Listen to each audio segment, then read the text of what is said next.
ஒரு பக்கம் எடுத்துன்னு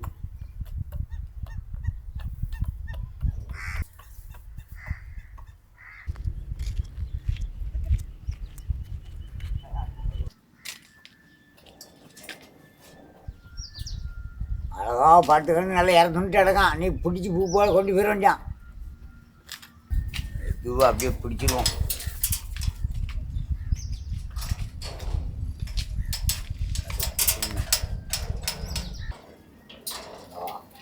சரி மெதுவானி பிடிப்போம் ஐசாபி பிடிச்சிக்கணுமுக்கா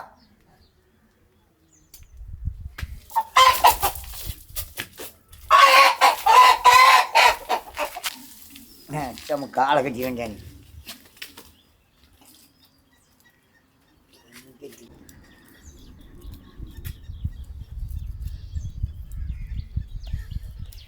ஒரு கொஞ்சம் மாட்டிக்கிட்டான்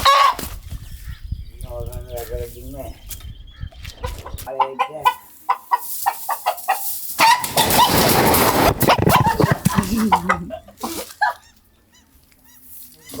வச்சுட்டேன்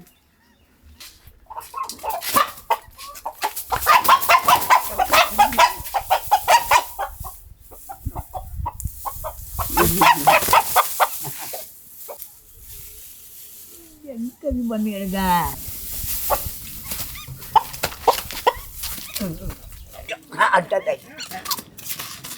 ஓடுற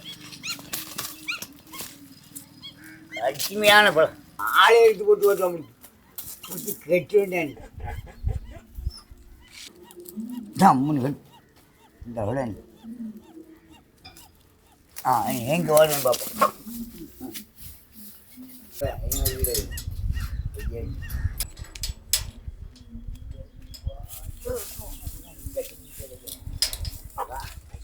மாடிட்டான் அப்பா காசு எல்லாரும் வாங்கமுக்கா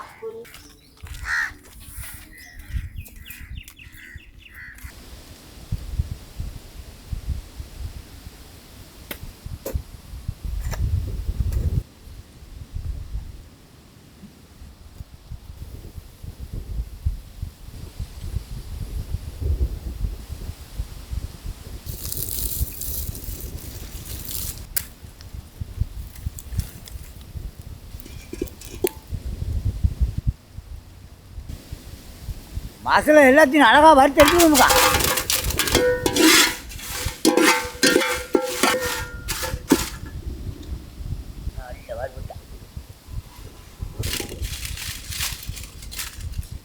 மல்லி மிளகு சீரகம் அப்படியே வறுத்து எடுத்துக்கோமுக்கா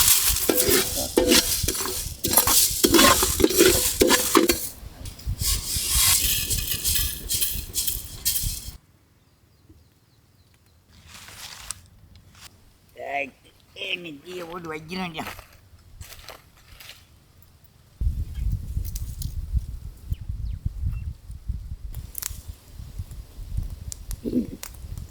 மாட்டி பயிலோண்ணா அப்பாடே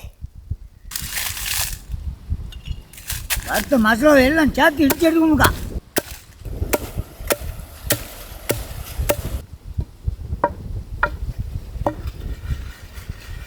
வத்தல் கூட அப்படியே மசாலா சேர்த்து இடிச்சு வேண்டாமுக்கா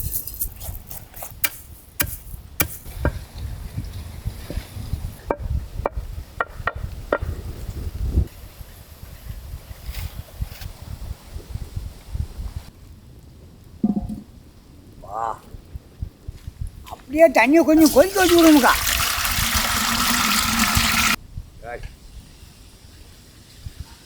மஞ்சள் வச்சு கோழில் நல்லா தேய்ச்சி எடுத்து விடுமுக்கா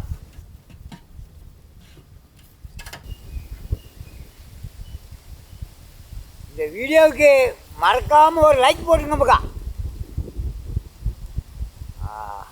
அப்படியே கழுவி எடுத்து வேண்டியான்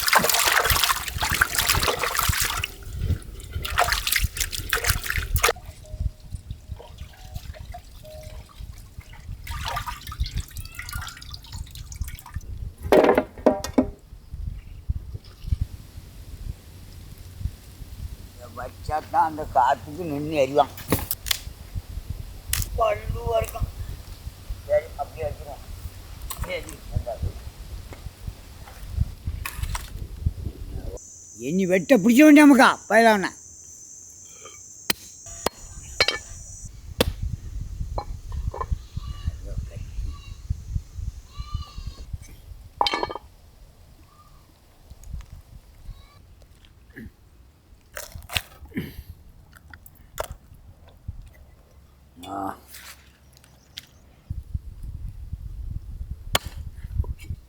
வெள்ளஞ்ச பயில்வானா இருந்துட்டான்.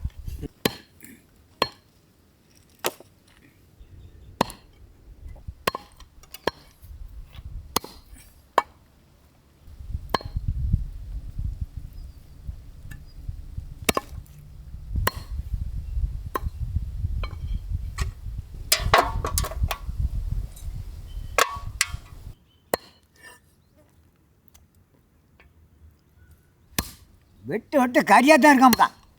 பார்க்கும்போது நாக்கு ஊட்டான்.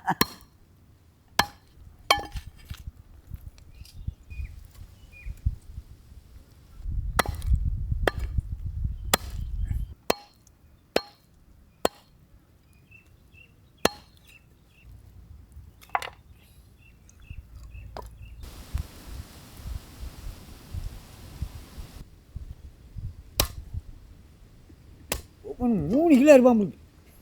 இந்த வெயிட்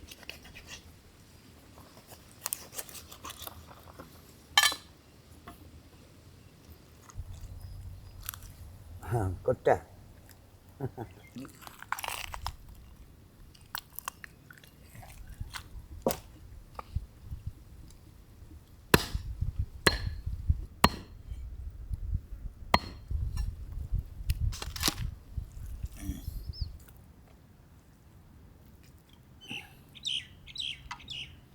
ஒரு வழிக்கு நெருங்கி வந்துமக்கா.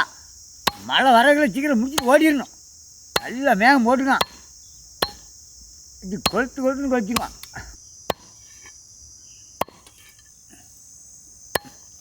முடிஞ்சு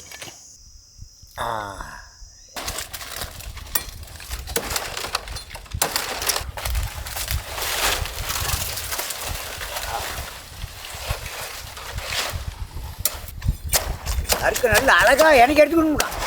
கையில் போட்டு வாங்கிவான்.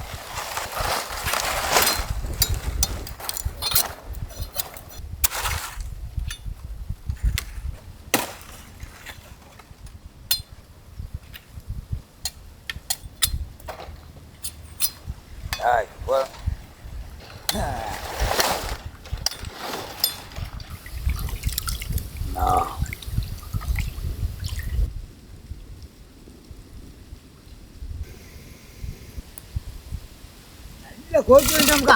இனி அரிசி அப்படியே உள்ளே அடிக்க வேண்டாம்.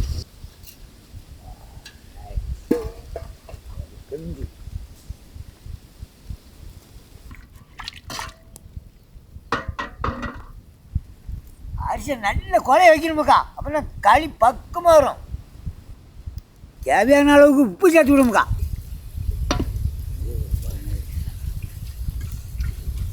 அது மழை நேரத்தில் வேய்ச்சி விட்டுருவோம். உழுதுட்டு மாட்டு கலப்பி வச்சு உழுதுட்டு வேய்ச்சி விட்டாச்சுன்னா அந்த சோளம் மாதிரி தான் இருக்கும். இந்த குதிரைவாடியில் அப்படி நெல் கதிர் இருக்கலாம். அப்படி சாஃப்டாக இருக்கும். பார்க்கறதுக்கு ஒரு அழகாக இருக்கும் அந்த கதிரில். அதெல்லாம் இன்னும் வீடு எங்கேயும் ஓடிடும். வேற நான் எல்லாம் சாப்பிட்ருக்கேன். அதை என்னச்சுன்னா குத்தி அவிக்கணும். அவிச்சு லேசாக லைட்டாக காய வச்சு உரலில் போட்டு குத்தணும். குத்தினோடனே உண்மையெல்லாம் கலந்துரும். கலந்தோடனே சொல்ல போட்டு பறிச்சோடனே உருண்டை ரவுண்டாக உருண்டை அரிசி மாதிரி வந்துடும். அது ரெண்டாவது என்னச்சுன்னா என்ன பண்ணணும், சோறு பொங்குதுங்களா இப்படி உழ வச்சு அந்த அரிசியை உள்ளே தட்டணும். அது அப்படி ரவுண்டாக சோறு மாதிரி விரிஞ்சிடும். அதில் நல்லா குழம்பு வச்சு சாப்பிட்டா ஜம்முன்னு இருப்பான். என்ன இது சாப்பிட்டுருக்கேன் நான். ஆனால் இவ்வளோக்கு அரைமணிமோ அப்போ தின்னதான் இப்போ வரைக்கும் நடமாடிக்குதுன்னு. இப்போ அந்த பழத்துக்கு தான் அழையுது. என்ன இப்போ இன்னைக்குன்றது நல்லா ஜம்முன்னு இருக்கும். விளமா நல்லா பக்கமாக கிண்டி எடுத்துட்டா. இதில் நிறைய சத்து இருக்குது. இது தெரிய மாட்டேங்குது இப்போ உள்ள ஆட்களுக்கு.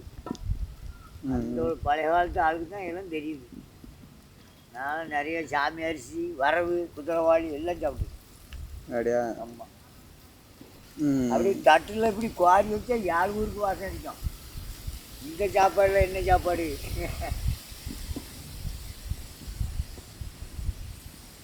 அவ்வளோ மனம் இருக்கும் என்ன? அம்மா எங்கே பெருசு அதான் 90 வயசு வரை இருந்துக்கல. 90 வயசு எங்கே பெருசு சாகும்போது. அப்படியா? அம்மா அப்பவும் வேலை செஞ்சுட்டு தான் இருந்தார். 2 நாள் தான் படுத்தார், இறந்து பண்ணார். அவர் எழுந்து தான் சாகுது.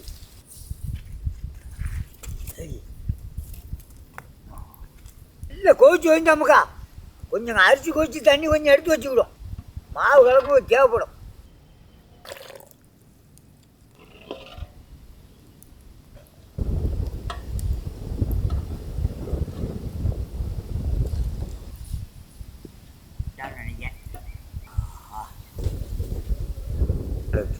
இன்னும் 10 நிமிஷம் கிடக்குது. நல்ல பசுமாக ஆகணுமாக்கா, அப்புறம் நான் கறிக்கு பக்காவாக இருப்பான்.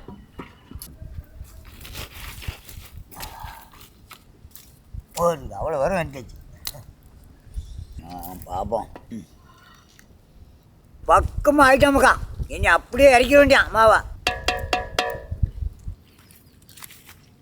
அப்படியே இருக்கும். அப்படியே இந்த கேப் மாவு உள்ளே இறக்க வேண்டியாமக்கா. மாவு உள்ள தட்டினதோட வாசம் கம்மன்னு ஆகிட்டாமக்கா.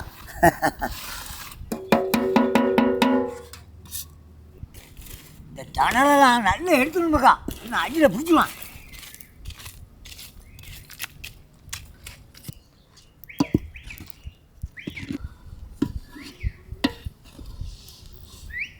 எல்லா மாவும் நல்ல சேரணுமாக்கா. அதுக்கு பேர் மெதுவாக குத்தி குத்தி எடுத்துக்கணும். தான் கட்டி அழகாக பிடிக்காமல் இருக்கும்.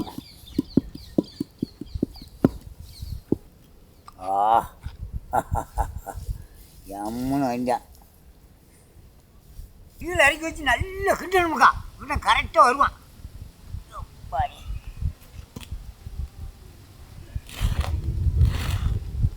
அப்படியே ஒரு கை பிடிக்குமுக்கா, வானை சுற்றிக்கிட்டே வரும்.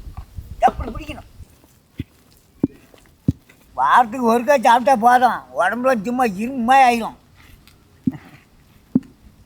கொஞ்சம் தண்ணி சாத்திக்கணுமாக்கா, சுடு தண்ணி ஒரே இடத்துல ஊற்றப்படாதுமாக்கா, எல்லா இடத்துலையும் பறந்து ஒன்றுமாக்கா. கை சுட்டாலும் பரவாயில்ல, பட் சூடாத்தான் இருக்கு. போதும் நீ கிண்டி பார்த்துக்கலாம். அள்ளி காலி தான். ஆஹா, வசத்தில் வச்சு விட்டுங்க. நமக்கு சட்டி நல்ல சூடாகிடுமுக்கா, எண்ணெய் சேர்த்து வேண்டியான்.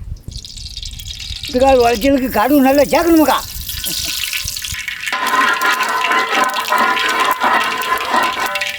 கடுகு நல்லா பொரிஞ்சு வந்துமுக்கா, நீ பட்டை வகை சேர்த்து வேண்டியான். நாட்டுக்கோயில் கறிக்கு இன்னும் வெங்காயம் போடுங்க, நல்லா இருக்குமுக்கா.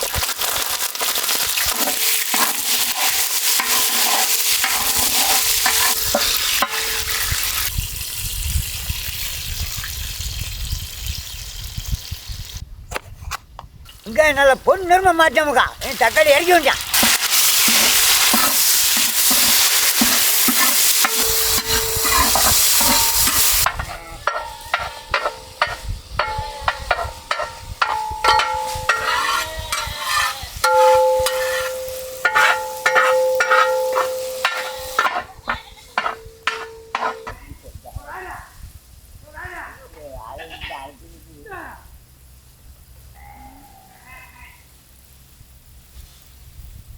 அப்படியே இஞ்சி போட்டு சேர்த்து வேணுமுக்கா.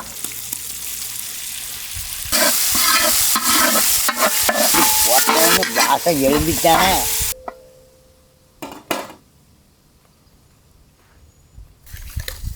வறுத்து இடித்த மசாலாவை அப்படியே சேர்த்து விடுமுக்கா.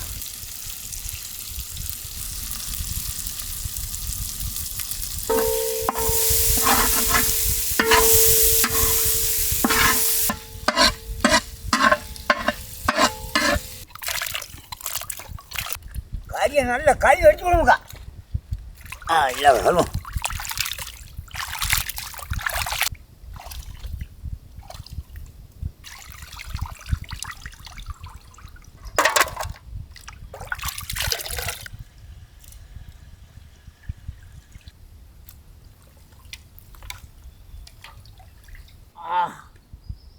மசாலா எல்லாம் நல்லா வந்து வந்துமுக்கா, நீ கறி அப்படியே இறக்கி வேண்டாம்.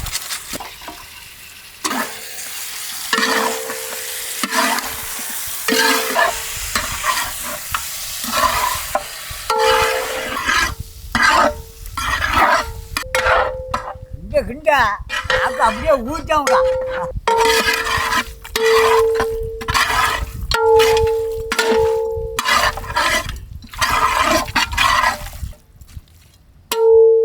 கறி வேலைக்கு தண்ணி சேர்த்து விடுங்கக்கா.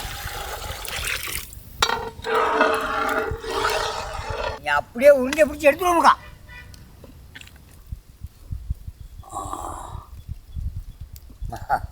நல்ல அழகா பந்து மாதிரி வந்துட்டோம்க்கா. அப்படி இந்த அழகா ஒவ்வொரு உருண்டையாக பிடிச்சி வச்சுக்கணும்க்கா. அந்த காலத்தில் எங்கள் வீட்டில் இப்படி தான் உருண்டை பிடிச்சி தருவாவா. ஒரு உருண்டை துண்ணாலே போதும், வயிறு கம்முனி ஆயிருமாம்க்கா.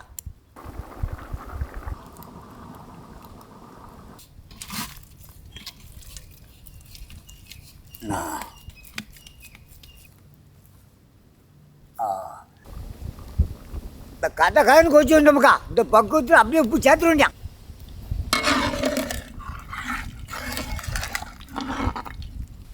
கோயிலுக்கு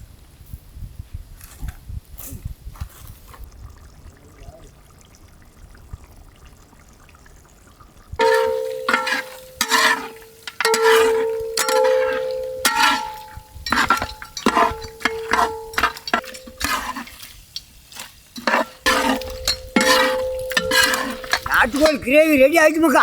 இனி அப்படியே மல்லியாலையை போட்டு இறக்க வேண்டியான்.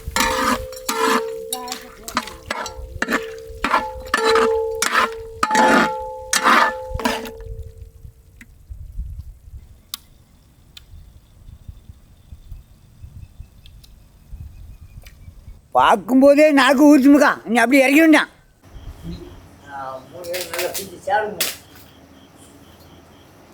சும்மா கூடாது, நல்லா டேஸ்ட் இருக்காது, கட்டமாக இருக்கும். ஆமாம், ரசம்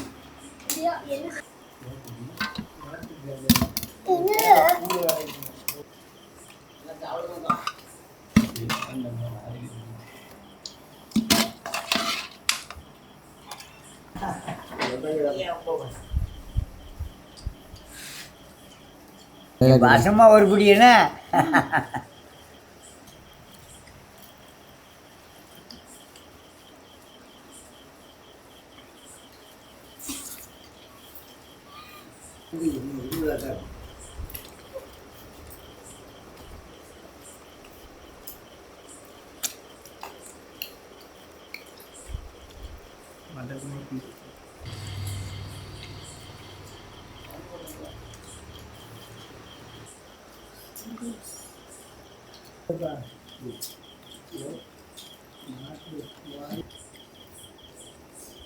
இதனால இரும்பு சத்துள்ளது கேப்பமாவு. அந்த காலத்தில் நாட்டுக்கோழி கறி வச்சு களி சாப்பிட்டது இன்னும் அப்படியே நாக்கில் இருக்கும்பா.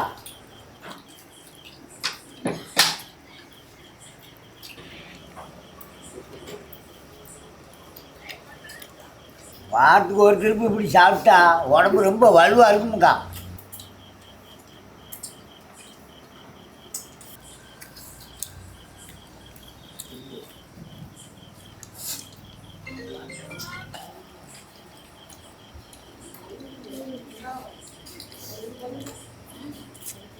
அது நல்ல புல் ஆயிடுமுக்கா.